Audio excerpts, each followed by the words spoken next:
know what time it is. Bless up. Give me a hell yeah. Ooh, you know what time it is.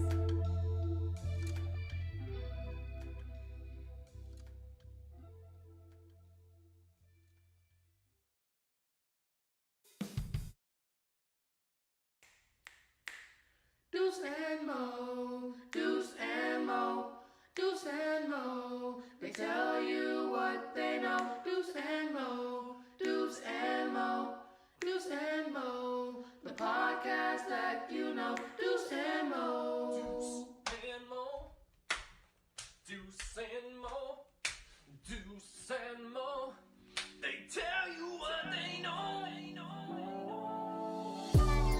Do it for Deuce and Mo. Deuce and Mo. Hey. Do it for Deuce and Mo. When it comes to the Kings, it's my favorite show. Do it for Deuce and Mo. Deuce and Mo. Hey. Do it for Deuce and Mo. When it comes to the Kings. Big hopes and dreams as we cover our kings. Never cover the kingdom, but we loving our kings. And we covered your prayers as we doing our thing. Big Deuce with the par, Lil Mo on the screen. Solo or together, still do it for team. Never switch up for $1 or revenue stream. So we always got each other, balance out the beam. Deuce and Mo, and that's the end of the theme song. Do it for Deuce and Mo. Deuce and Mo. Hey. Do it for Deuce and Mo. When it comes to the Kings, that's my favorite show. Yep. Do it for Deuce and Mo. Deuce and Mo. Hey. Do it for Deuce and Mo. When it comes to the Kings. Yeah. What up, Deuce? Hey, Morgan. I'm rooting for y'all. Let's go, Kings.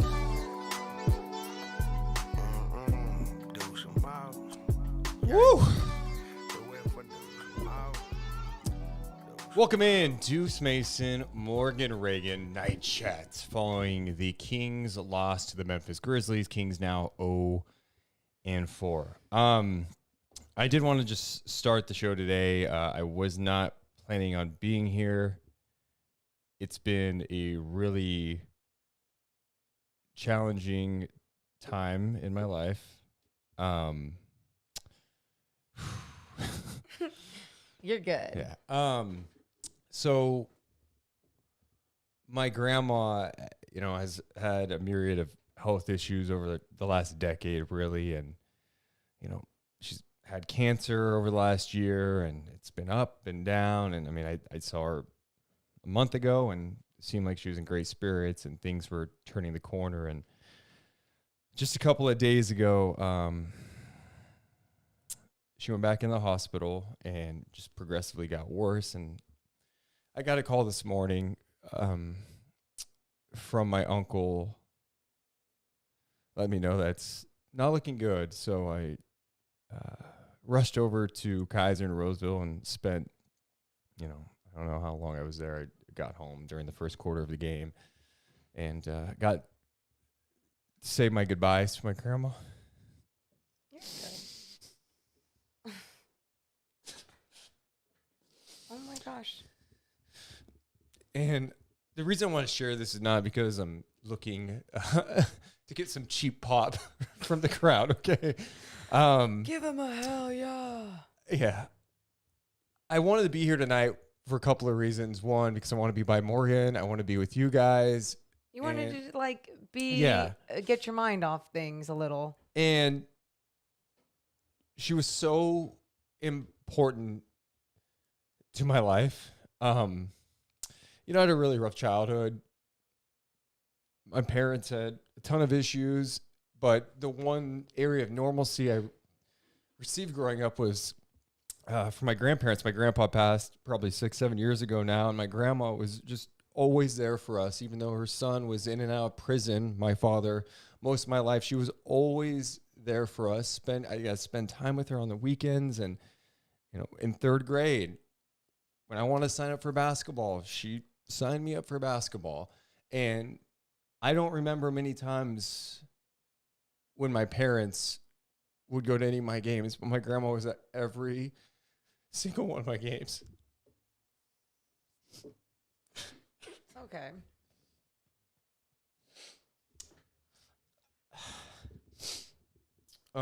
She fostered my love for sports, and I was driving home today thinking about like the time I was like a little Cub Scout, and I was obsessed with Shaq and the Orlando Magic, and they were playing a playoff game, but we had a Cub Scout meeting, and I really wanted to watch the game, and she had a portable TV, and she brought a portable TV to the Boy Scout meeting. It didn't work, but she would do that stuff. On Fridays after school, when I was obsessed with sports cards, she would take me to the card shop and buy me cards.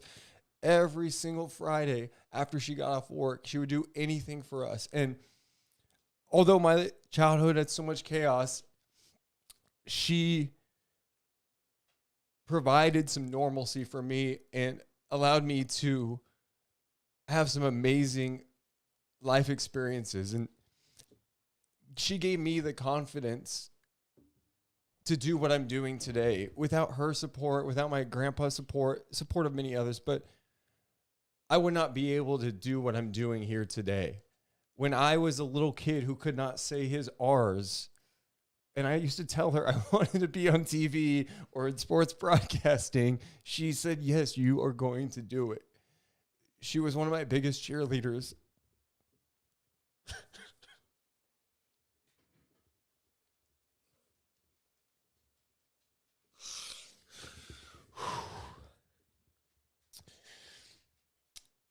And I'm just so glad she was in my life. I'm glad she's not going to be in pain. And she made me a better person. Oh, man.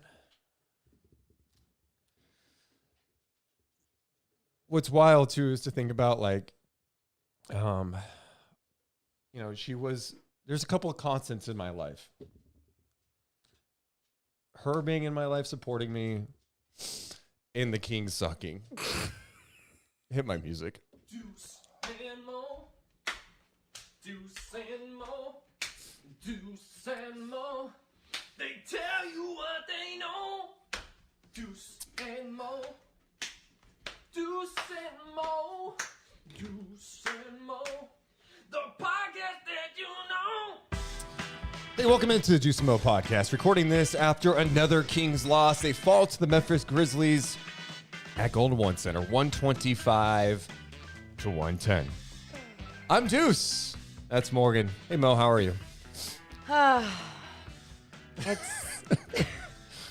It's a weird one. Yeah. It's a weird one. I know you always talk before the podcast. I hope you allow others to hear your message even rather than cutting that out, because I think that's very important, everything that happened and went down today.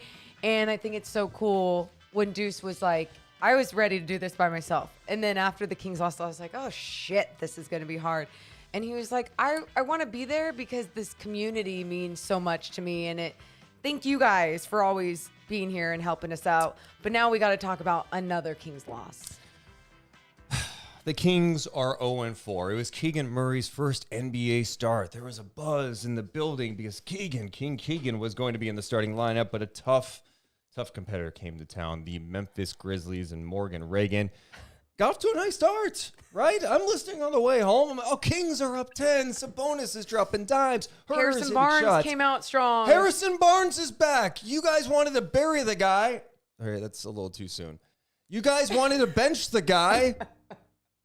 And Harrison Barnes showed up. There were some good signs. And then the Kings went to the good old bench. The bench that has been beyond disappointing outside of Keegan Murray this year. And let's be honest, when Keegan Murray's played, he's played like 33 minutes. He's playing starter minutes anyway. The bench has been disappointing. And all of a sudden, Memphis closes on a 19-5 run. My big takeaway from tonight's game, watching it, not being at the game, watching it here at the studio, the bench points, awful. Points in the paint, Awful. The bench points were 45-27, Memphis. Mm-hmm. Points in the paint, 66 points in the paint for the Memphis Grizzlies, and it was too easy. The guards' ability to just get in the lane, how many floaters, Tyus Jones, Ja Morant, Bane, it didn't matter. They got whatever they wanted inside the paint. Yeah, and that's what was crazy about someone, obviously, like Desmond Bane, who was shooting so well from the outside, which for some of the better defenders on the Sacramento Kings squad, it was like they still couldn't keep up with him outside and then inside. But Deuce, I do have to say, too, you and I watched the Grizzlies the other night, and they are getting in the paint on so many others as well. And the only reason why I'm saying that is because they're just executing how they're getting to their spots. They're a good team. Where and when they want to get to their spots. It doesn't matter who's in front of them. They're doing a fantastic job. And I'm not saying that to be like, oh, it's okay that the Kings let it have it. No. I'm just saying they're looking hot right now, but it's just like the Kings had the film on them. So why weren't those adjustments made? Maybe these guys are just so shifty, so crafty, so good. But either way, you're at the NBA level. You got to make those adjustments and know what's ahead of you. And defense is a problem. You know, last Big couple problem. of games here we go tonight. Memphis scored 32 in the first, 31 apiece in the second, third, and fourth quarters. All right, I'm going to be a little off tonight, guys. I hope you can bear with me.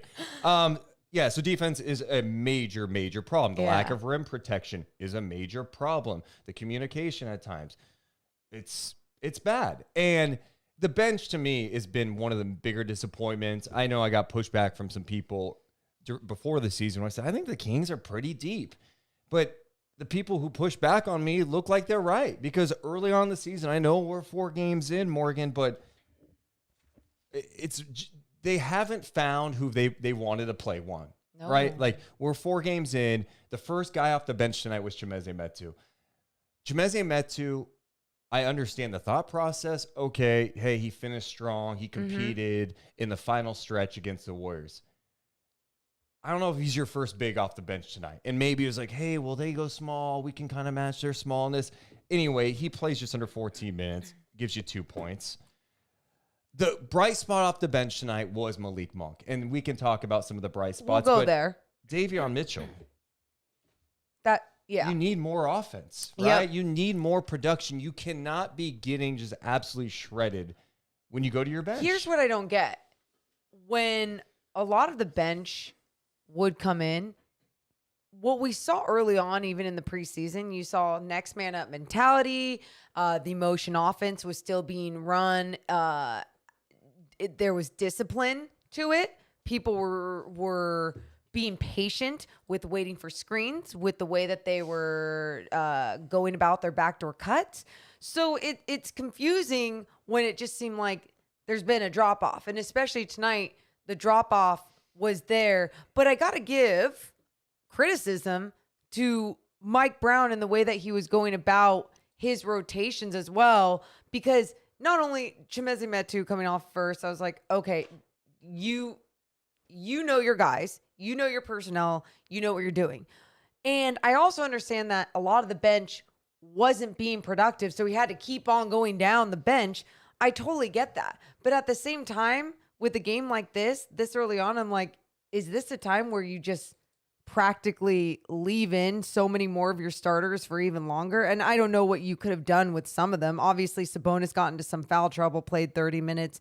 Kevin Huerter seemed like he got hurt at the end of that first half. Yeah, he went back to the locker room in the final minute. He did start the second half, but he came out in the third quarter at the 8:13 mark and did not come back in. That wasn't because Malik Monk was hot, okay? That was because something was going on. I mean, Kevin Huerter ends up only playing 19 minutes tonight. And so then I stumped myself when I'm like, could you have played the starters any longer? You look along. No, you couldn't have, because you had Fox 35, Murray 39, Barnes 37. So no, you had to go deep down the bench. You weren't getting production from some of the second unit, so you kept going. I get it. Yeah, it's just disappointing. Disappointing. The bench production tonight, 15 of the 27 came from Malik Monk. And look, we knew the schedule was going to be rough. There's going to be challenges along the way, for sure, and it's a new group, all of that stuff. I think tonight was really disappointing because I felt, even with like 3 minutes to go, I know the game felt out of reach, but it felt like the guys on the floor, the starters, were deflated. And then it was way too easy. It just went back and forth. I'm like, you got to keep fighting. You got to keep fighting. You got to keep going. You can't just wave the white flag here. And look, there were some exciting aspects to this game, okay? Like, I'm not trying to take away from some of the bright spots, but the end result is you are 0-4. Yeah. The defense has not looked good the last 2 games specifically, and there's some concern. Anytime we're going to talk about the bright spots tonight, trust us. We already understand that the bright spots are not translating into W's. So we get that. But let's talk about some of the bright spots. And I think one of them, Harrison Barnes coming out strong, like we said, finishing with 20 points and 7 for 8 at the free throw line. It's just nice to see, especially after everything that's been going on, all the questions that have been asked to him from the media, averaging 7 points on the season before going into tonight's game. I'm glad to see that he got a little bit of his rhythm, a little bit more of his confidence back.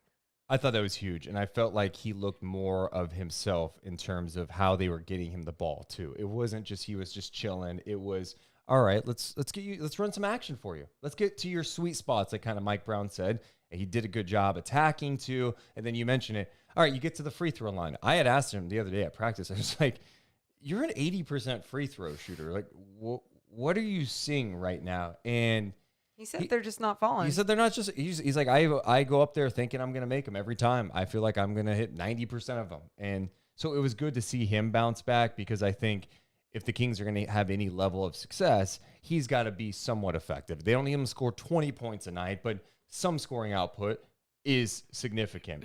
The next guy, Keegan Murray, he ends up with 18 points. He had 6 rebounds, 7 of 15 shooting. He was 3 of 8 from 3. Felt like he missed a couple of like really, really good looks from the corner.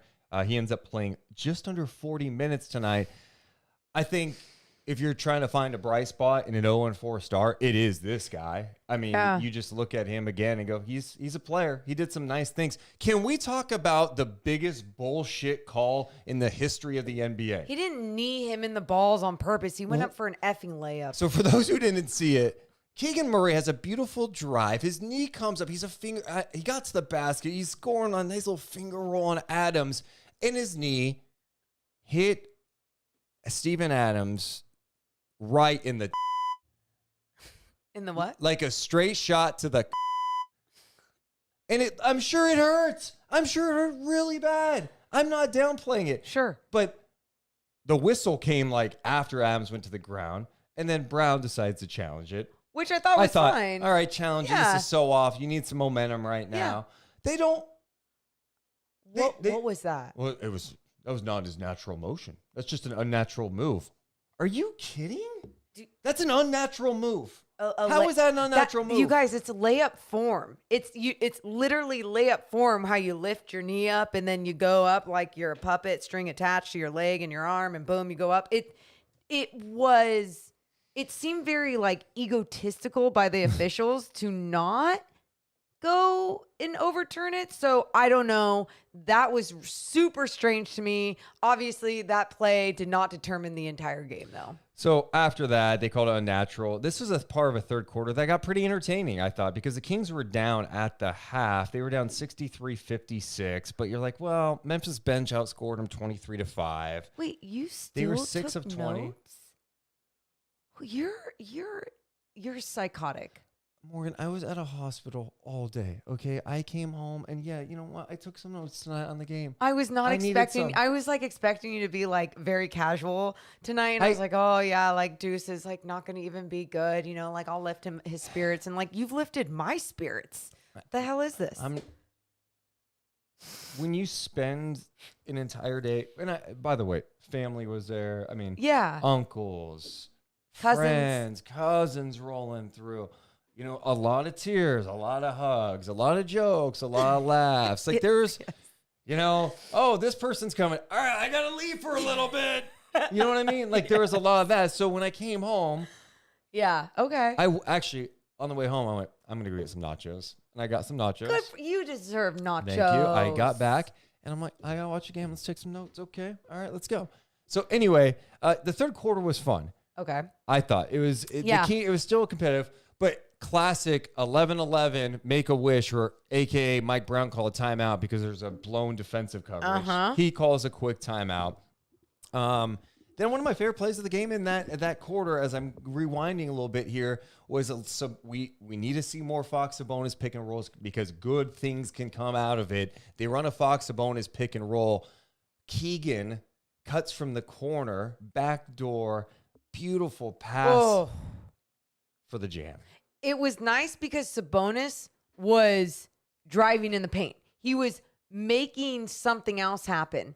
Another thing that just happened right in the beginning of the game when he had his first 2 points, he shot an easy little mid-range jumper. Sabonis did. Instead of going all the way to the rack, like being indecisive, it was really nice to see. So going back to that play that you're talking about, I was like, okay, let's keep this 2-man game going. Let's keep this chemistry going. And then there was another play I noted where scary hours here because Sabonis got switched out and Jaw did a nice job. Dug a little bit. Awesome. Forced a miss. And then Sabonis had a bad pass, threw it away. Then we get to the Keegan. What a knee to the nuts. That's a foul. Oh, God, that killed me. I know. But then Desmond Bane. Can we talk about Desmond Bane Holy for a second? shit. Because this guy, I'm like rewinding, and that was a great part about watching it here. I'm like hitting rewind every once in a while going, what the hell just happened? Yeah. Bane was hitting unbelievable shots tonight. I mean, I don't know everything. what. The guy was money against Brooklyn when he dropped 38. Tonight, Mr. Short Arms hits 31. And this guy's a gamer. He's going to knock down big shots. He's going to talk shit. He's not just going to float around. He's going to drive on you. He's going to be physical with you. Yeah. He's not scared of any moment. I love that guy's game. But he hit a 3. Then there was a situation where he's driving in transition, and I thought Keegan Murray did a fantastic job getting back in transition, getting vertical, and forcing a miss. That's kind of what kind of got things going for Sacramento in that third quarter. A defensive play. And then all of a sudden, some brief moments of defensive plays, right? And it was the starters with Monk in there because Huerter only played 19 minutes. Malik Monk got him some juice, right? And that's something I think Sacramento's been missing so much is, man, Monk has not really given them the lift that maybe we thought he would offensively. He hits a couple of threes, and then Fox got him on that lob. That cut it to 4. You felt the momentum shift. You felt the crowd, the energy. At that point, I was like, all right, Kings are coming back and winning this one. Oh, no. I didn't think about it then. It was down to 4. Oh. Then they call a timeout. And then Monk throws a lob to Fox. He returns the favor. And I'm going, oh, Golden One Center's rocking. They've sustained this a little bit here. It's a 2-point game. I felt like it switched at this moment. Sabonis picked up his 4th foul at the 4:04 mark. And that was tough. Sabonis gets in foul trouble far too often. And I think there was one tonight that I thought was ticky-tack. The one where Steven Adams fell over. When he slipped? Yes. They slipped and they called that on Keegan. Yeah. I mean, they probably would call it on Keegan. Hey, Keegan must have done Sabonis. No, but he's too handsy. And he gets frustrated. He gets frustrated sometimes because he's getting beat up down there. I mean, Memphis was doing a good job throwing some double teams at him, banging him around. He gets frustrated and he fouls. You know, Mike Brown talks about all the time how guys need to use their chest instead of their hands. Usually it's going for guards, right? When you're out there on the perimeter, really trying to move your feet, keep your jersey in front. For Sabonis, it's like it's his go-to with his arms and his hands. He'll even do I think his 4th foul ended up being a little bit of something like where his forearms were up and he just kind of little football move right there. And it's interesting to me because he's a big enough body. He can hold his own out there physically. So someone just has to get it through his mind, whether it's through a drill, whether it's through film. I'm not sure, but he just needs to break that very bad habit. And I think he's capable. He's still young, 25 years old. He's a smart, high IQ player. I think he's capable, but someone's got to make that a point of emphasis at practice. One update on Kevin Huerter, by the way. James Ham tweeted that Huerter tweaked his left shoulder. He spoke to him in the locker room, and he said he is okay. Thanks, James Ham. So that's good to get that update on Huerter. But yeah, he ends up only playing 19 minutes, which is significant because I felt like he got into a little bit of a rhythm early in that game. Ooh, him taking it to the rack looked nice. I look at his numbers: 7 points, 3 of 8, 1 of 4 from 3 in his 19 minutes. De'Aaron Fox, we haven't gotten to him yet. De'Aaron's putting up some great numbers right now, and I thought he had some amazing plays tonight. I mean, some of his he's having plays where he's like coming inside the paint, outside the paint, back in, laying it up. He's getting mismatches galore, taking it strong to the rack.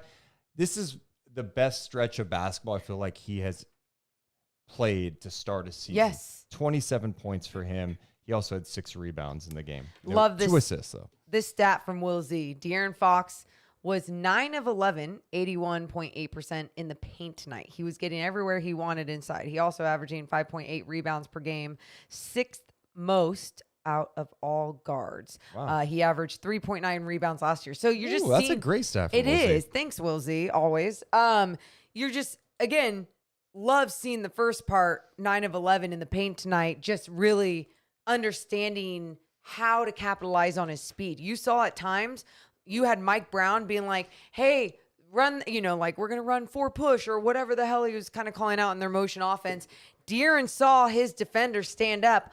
Boom. He took advantage of that, went downhill, took him to the rack. He did that a few times where he just read it, reacted, read it, reacted. And I just love that his IQ, like his basketball IQ just seems on a different level. He's locked in this year, and that's been fun to watch. He was 11 of 19 shooting, 3 of 3 from the line. The Kings, how about this tonight? A positive. Shot just under 82% from the free throw line. 18 of 22. So we did talk about Sabonis' defense, which was a problem at times. But I thought his overall, when he was on the floor, the Kings played well. I thought the starters tonight looked pretty good for the most part.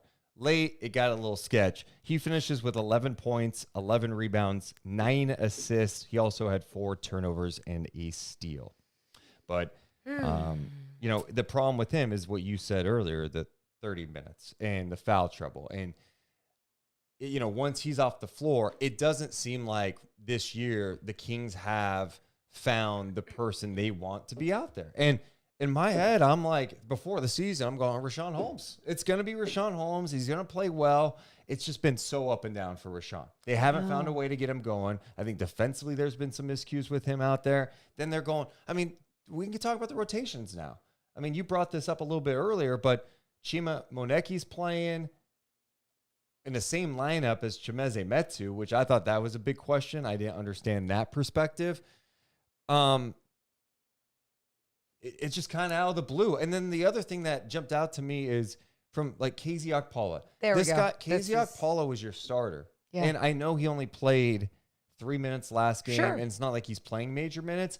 I figured that if he was not going to be starting, he's still going to play a few minutes off the bench. Be in the rotation. 8, 9, or a 9, 10-man rotation, I was expecting. He played 34 seconds tonight, so he came out. He didn't play tonight. Yeah. He did not play at all tonight. And this is a guy that you feel high about his defensive ability.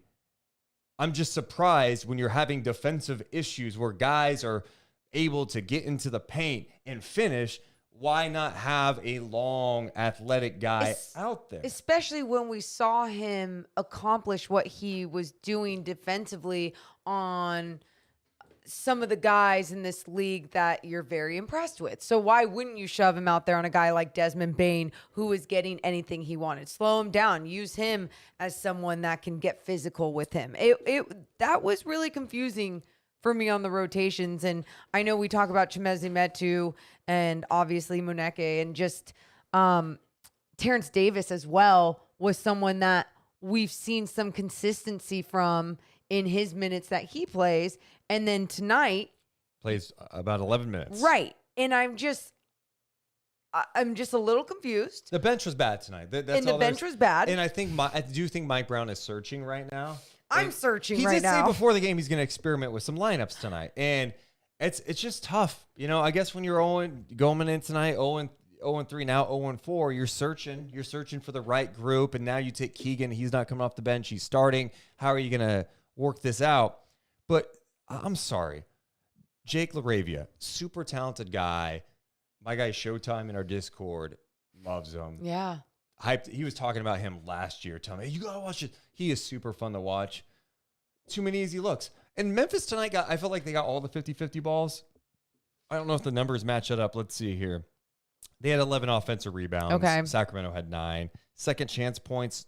The Kings had more second chance points. It did not feel that way. No. It felt like every second chance point or every other ball was going to the Memphis Grizzlies. So LaRavia comes in just 5 of 6, 3 of 4 from downtown, gives you 13 points, 9 rebounds off the bench. Tyus Jones, who is one of the most underrated Backup guards in the league. That first quarter to close, I thought, he was massive for them. He comes in, gets anything he wants. And then Brandon Clark, 16 points, 6 of 8. That guy brings the energy every night. He's physical. He plays above the rim. He's a smart, high IQ guy. Understands his role. Yeah. Like, that's the thing with this team, too, that I do try to remind myself. I go, this Grizzlies team, and I said this on the postgame show too, like they have an established culture. They have some established guys. So they are doing a good job of growing off of where they left off last season, right? There's times when you're not seeing the production from certain players, but they can still roll deep. And then it's that next man up mentality where the Kings, they're trying to build that foundation still. And we're seeing it, but now that you're getting so much adversity thrown at you, and how many times have I said this when we talk about the Sacramento Kings? I go, yeah, I know the Kings got better roster-wise, but so did the rest of the league, and so did so many other teams in the West. And I am impressed with Memphis though, because we talk about them and like, hey, they play together, they built a culture, and you're right. That's the biggest thing I guess you can say, because this is a team that still doesn't have Jaren Jackson Jr. Mm-hmm. Dylan Brooks just came back last game against Brooklyn. Mm-hmm. John Conchar, who's been a nice rotational piece for them, did not play tonight because he had a shoulder thing. They're missing bodies right now. Yeah. Zaire Williams, who was a promising rookie last year. Dude. Right, he's still out. But it doesn't matter because, they get contributions from guys all over the board. And the guy we haven't even talked about was John Morant. John Morant tonight, it wasn't like I didn't feel like he had this unbelievable, amazing game tonight. he still finished with 22 points. And that's 8 it. of 18 shooting. Bane was the guy. He comes in. He sets the tone. They're physical. That's the thing with Memphis. They're going to punt. They're going to be physical with you. They're going to talk to you. And they're going to hit shots. They're going to play with an edge. They back up what they say. Absolutely. And the Kings did not. And one other note I want to bring up that I think I wrote down. I forget. It might have been the third quarter, maybe fourth, whatever. I was very uncomfortable with the fact that the Grizzlies were going, all right, we got these guys on the floor. Let's post up Adams on Sabonis. And Adams scored. Yeah. And Steven Adams gives you 12, 11, and 4 tonight.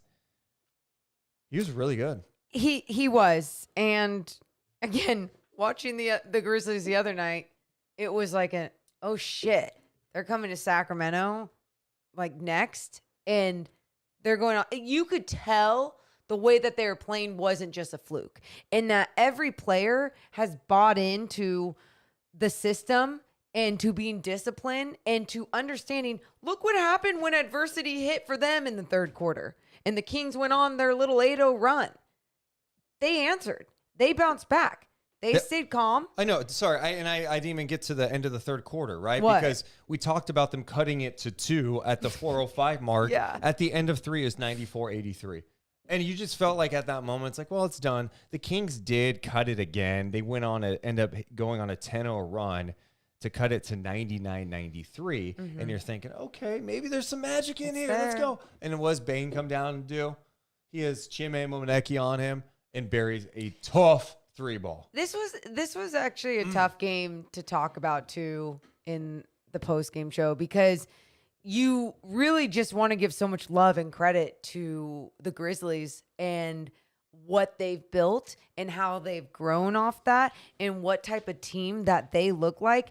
At times last year, oh, this Grizzlies team even better without Ja Morant when he was injured.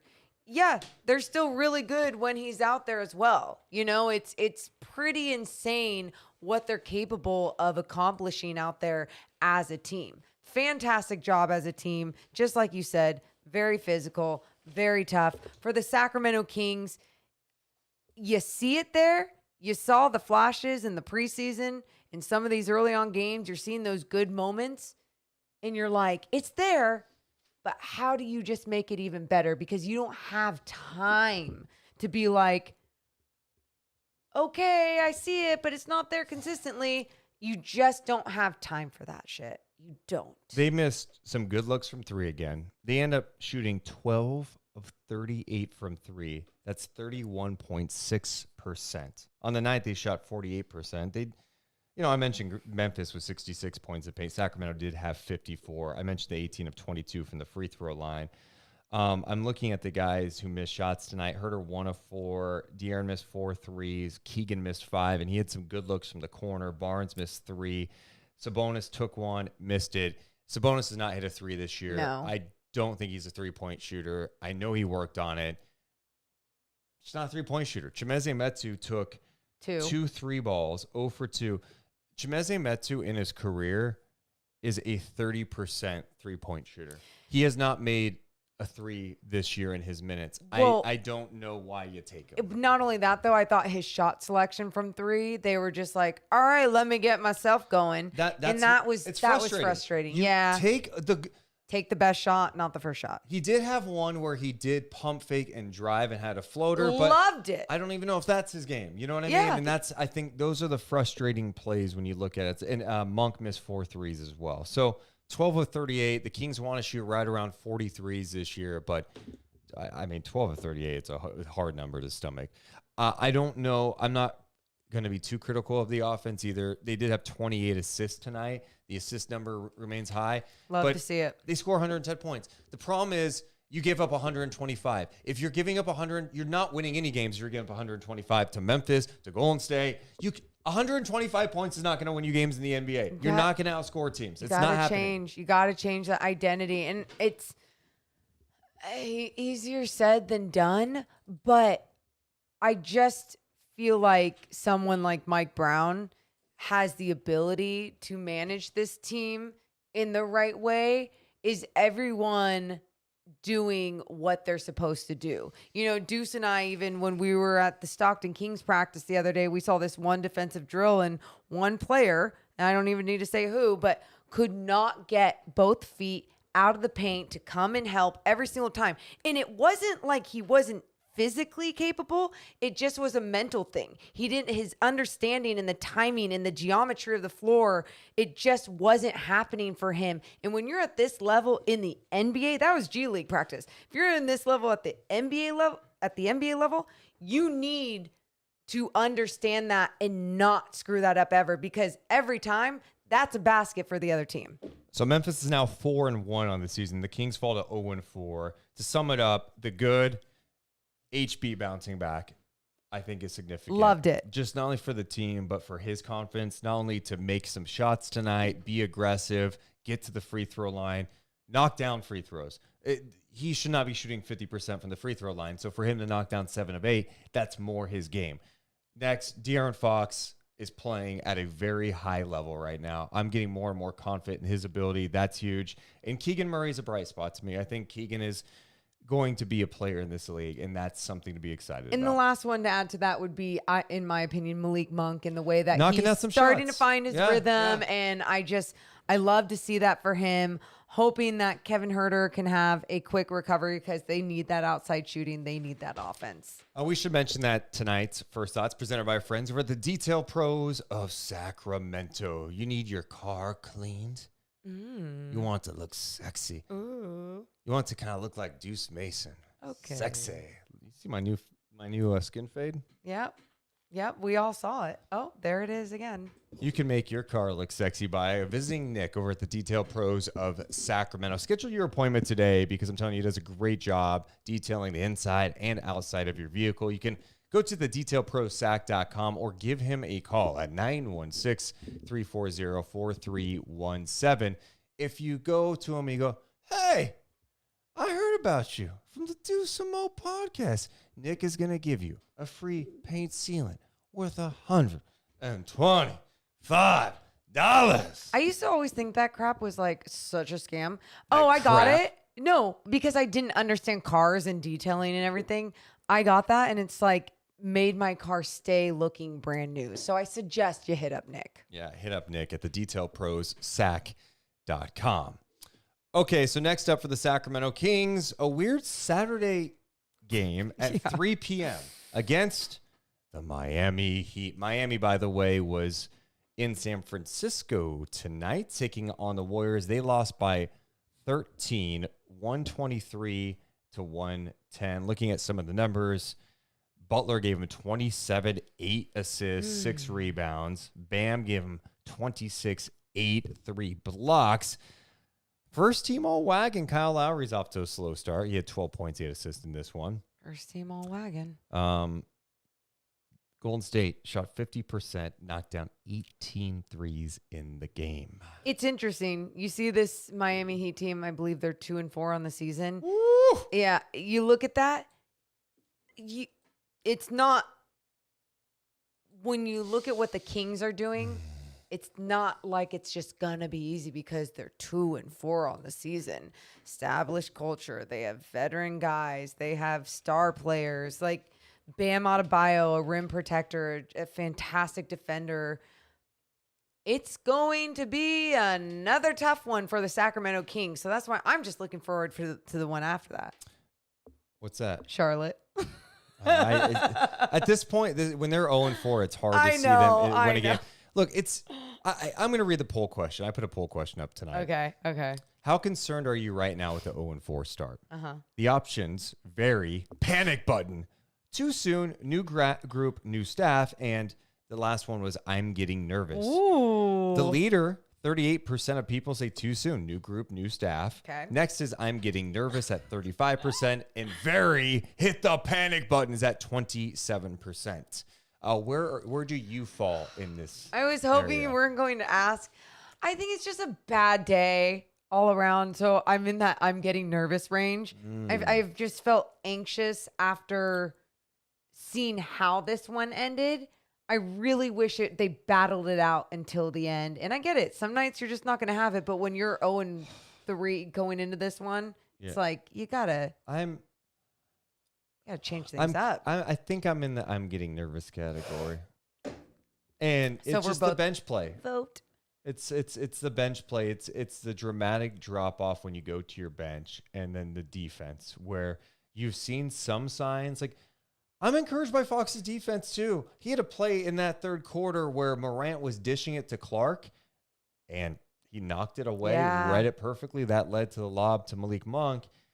There's some encouraging aspects. Like, he has been really, really good this year, but there are still too many breakdowns, and they don't want to give up middle ever. And the Grizzlies got to the paint a lot. Now, like you said, Morgan, Memphis is a very good team. They get in the paint. They get out in transition. I do want to look at this number. Let's see here. Fast break points, 14-12. You know, the Kings have not been good in transition this year. I felt like it was better at times tonight. Wait, transition defense? No, in Memphis, they're one of the best teams. Yes. Obviously in transition. So it was nice to see. That was a point of emphasis. And I'm glad that they did a good job, if you want to call it, executing that tonight. Mike Brown talked about it the other day at practice. He's like, if you guys have the answer for these guys to stop guys in transition, tell them, or I forget whatever the hell he was saying, but he was talking about the transition defense and how it needed to change. And it was nice that there was an adjustment made there. The Kings did beat the Miami Heat in Sacramento last year. Did that? Wow. Last year, huh? I was just letting you know. I mean, that was a bad team. They did it in January. They beat them by 2, 115 to 113. I actually missed that game too. Why? Or not. I was not feeling well. And Seriously? I thought I had COVID, but I did not. Yeah. Oh my gosh. Yeah. How strange is that? It is. I don't miss home games often, so it's very strange. Yeah. And then I want to look That's at why what you remember that? the year before they lost twice to Miami the year before that, because I feel like they had some recent success. All right, they won the game in Sacramento and Miami a couple of years ago in 2020. Reading some of our chat, you got people saying, I'm really nervous. Other people, Christian says, real Kings fans are just numb at this point. Yeah, look, 0-4 sucks. I feel like it sounds like I'm making excuses, or trying to justify it. What? It's a long year, man. I don't think that's trying to justify it. You had teams get off to really rough starts last year that were able to turn it around. The biggest thing for me is, can this group stick together? Can they keep buying in, right? Because it's easy to buy in training camp when you haven't played games, you're playing preseason games, and there's some glimpses of good. Like, oh, the offense is doing this. Oh, we did some things better defensively. Now we're to the point where the rotation's changing. Yeah. You're losing games. When you show up at practice, Yeah. are you going to have the same enthusiasm and the same buy-in to everything that the coaching staff's putting forth? You know what someone said? Kevin said? He goes, they could win the next 4, though. You know what? I'm going to look at it. I'm going to tell you right now if that's possible. Let's take a look at it. Kevin says they can win the next 4 games. He's just saying it. He's just saying, hey, All they right. could win the next 4. Though. You know, it's just like you're saying. You never know what could happen in the true. NBA. The Kings take on the Heat on Saturday, 3 Okay. p.m. start. Then they go at Charlotte. Sure they do. Then they go at Miami, Back, okay. at Orlando. Hey. If you do not, they got to win 2 of the next 4. That's what You cannot beat. You got to beat the Hornets in Orlando. And honestly, I feel like you got to win Saturday. I think we know. And here's why, Morgan. Why? You have to establish, if you're going to be a winning team or like be a threat for a play-in, you got to win games on the home floor. Agreed. Well, they don't have one win, and it's been a tough schedule, but you got to establish that. So go steal 1. Go win 3 of the next 4. You win 3 of 4. Don't get cute. Come on. I'm just saying, you're saying that about an 0-4 team. See, let's see with our eyeballs a win, and then we can be like, okay, they could win the next 2. I mean, more at some point they get it together. I'm not making predictions here, but go 3-1. Go 3-1. Is that too much? And then you're 3-5 after 8. You're going, okay. We should have the Portland game. We would have been 500. All right, let's go. I'm not saying it's too much to ask because, yes, we should all have those standards. I just have realistic expectations looking at the schedule ahead as the Kings are 0-4 right now, and they don't have it together. So until they show me that they have it together, then that's, I hear. That's for me, it's like the eye test. It's like, oh, I see it. They actually have it. And we're seeing the glimpses, but because the glimpses aren't translated into wins, I just go, okay, I don't believe it until I see it. In the chat, Jesus Christ, my King says, this is sad. You guys are dreaming. No one's dreaming. I said, go do it. I'm saying go do it. Go win it. I mean, Orlando's still a team that obviously has talent. I've been watching them the other night. I mean, Banchero's been amazing. I love Wagner. He's looked really good, better than I thought he would. Shout out to Kenneth, who just donated 50 memberships. No one's saying I'm predicting that they're just going to go do it. We're just saying hey, you got to do that. My one message to people in the chat too, I 100% know, it's okay to be upset. I'm upset. It's 0-4. It's not fun. But if you're already jumping off, it's too early to do that. Oh, it's done. I already saw at the beginning of this. Tank for Victor. Okay, I mean, we're doing this after 4 games. This is what we're doing. Let's just be better. Let's all be better together, okay? It's early. We're going to talk about things. We're going to try to figure it out. We're going to be critical. We're going to give love. It's about balance here. They can still figure it out, and they've got their work cut out. It's not easy. Get it together, though. Hey, get it together, huh? Would ya? Come on. Because of everything that's gone down in my life today. Yeah. This is going to be a condensed edition. I do want to, again, say thank you for you guys listening to me talk about my grandma and what she meant to me, means to me. You guys are literally amazing. And I wanted to be here today because, one, she helped foster my love for sports, but it also is just helpful after being in this environment all day to hop on with you guys and just talk about it. We'll be back Saturday. Yeah.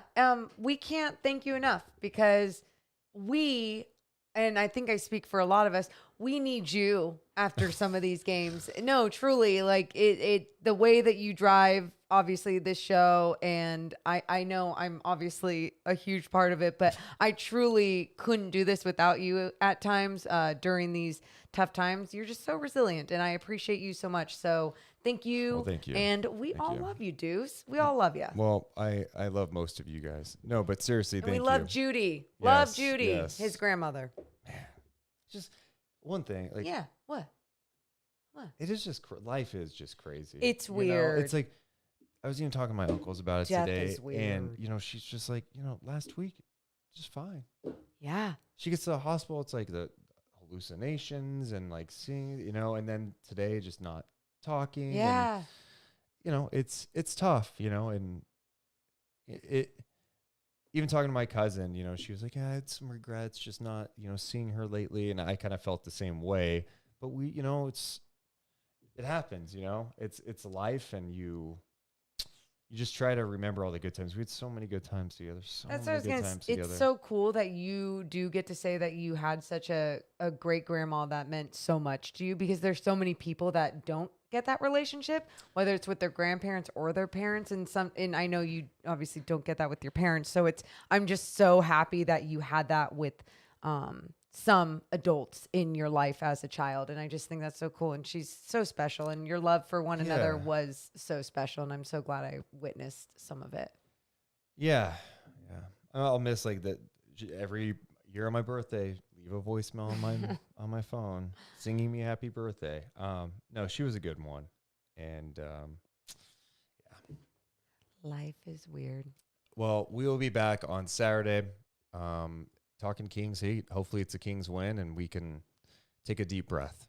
We love you guys so much, but we got to go. Thanks for being here. Always. Truly, truly, truly. We'll see you guys Saturday. See ya.